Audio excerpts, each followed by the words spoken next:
তাহলে সে তার দলে ন্যায় প্রতিষ্ঠা করতে পারেনি, ও রাষ্ট্রে কিভাবে ন্যায় প্রতিষ্ঠা করবে? জালেম।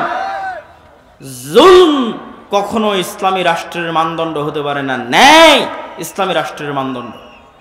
আর সত্যবাদিতা, আপনি মুসলমানদের কাছে যান, ইউরোপ এবং আমেরিকায় বসবাসরত মুসলমান, অধিকাংশ মুসলমান তাদের কাফের রাষ্ট্রের কাছে, খ্রিস্টান রাষ্ট্রের কাছে মিথ্যা বলে অতিরিক্ত টাকা নিচ্ছে। মুসলমান মিথ্যা বলছে, সে নামাজ পড়ে, বলছে আমি কালেমা পড়ি, আশহাদু আল্লা ইলাহা ইল্লাল্লাহ বলে, আশহাদু আন্না মুহাম্মাদার রাসূলুল্লাহ বলে, কিন্তু সেই মুসলমান মিথ্যা বলছে আর এক কাফেরের কাছে একটু টাকা বেশি নেওয়ার জন্য পুরো জীবনটা মিথ্যার উপর পার করে দিচ্ছে। আপনাদের এই নরসিংদী, নারায়ণগঞ্জ, রূপগঞ্জ অঞ্চলেও যেহেতু কিছুদিন থেকে থাকা হচ্ছে, সেহেতু দেখতেছি নির্বাচনের সময় মানুষ 2 এমপি পদপ্রার্থীর থেকে টাকা নিয়ে বলেছে তাকে ভোট দিবে। তার মানে সে মিথ্যুক। তাহলে একজন মিথ্যুক মানুষ কিভাবে নেতা হবে? একজন মিথ্যুক মানুষ কিভাবে দেশ ও জাতির দায়িত্ব নিবে? এটা অসম্ভব। আজকের যুগের মুসলমানদের ব্যক্তিত্ব মক্কার কাফের মুশরিকদের ব্যক্তিত্বের চাইতে নিম্নমানের। কিভাবে?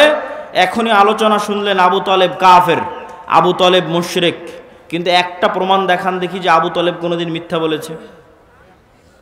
আবু তালেব কোনোদিন তার মুখের ওয়াদা রক্ষা করেনি।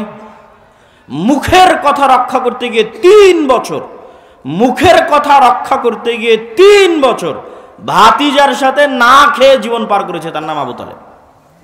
মানে রক্তে নেতৃত্বের গুণ আছে। রক্তে কিসের গুণ আছে?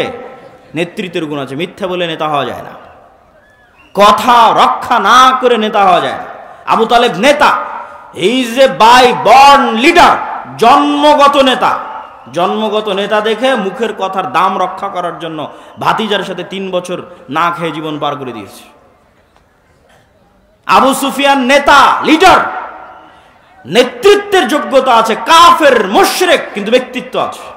তার চিরন্তন শত্রুর বিরুদ্ধে মিথ্যা বলেনি। হিরাক্লিয়াসের দরবারে দাঁড়িয়ে আপনার একটা রাজনৈতিক দলের নেতাকে জিজ্ঞেস করেন, তার বিপরীত রাজনৈতিক দল সম্পর্কে যা বলবে 16 আনাই মিথ্যা। এই পুরো গণতান্ত্রিক রাজনীতি দাঁড়িয়ে আছে মিথ্যার উপর। পুরো গণতান্ত্রিক সিস্টেম দাঁড়িয়ে আছে মিথ্যার উপর।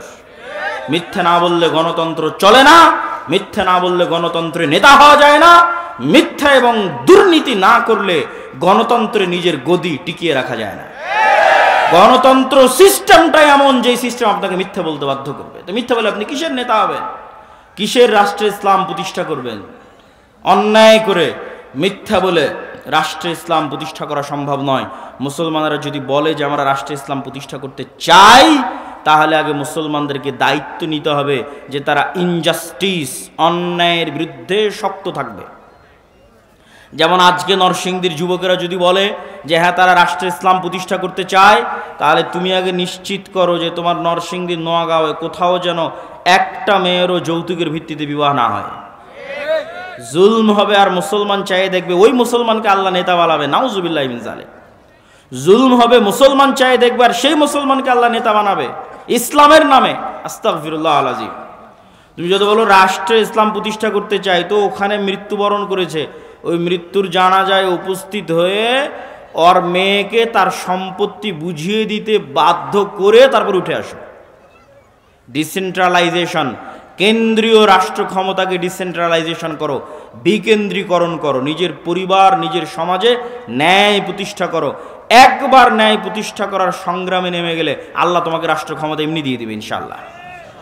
কেননা তখন তুমি যোগ্য বিবেচিত হয়ে যাবা। সত্যবাদী ব্যক্তি, ন্যায় প্রতিষ্ঠাকারী ব্যক্তি আল্লাহর দরবারে যোগ্য বলে বিবেচিত হবে নেতা হওয়ার।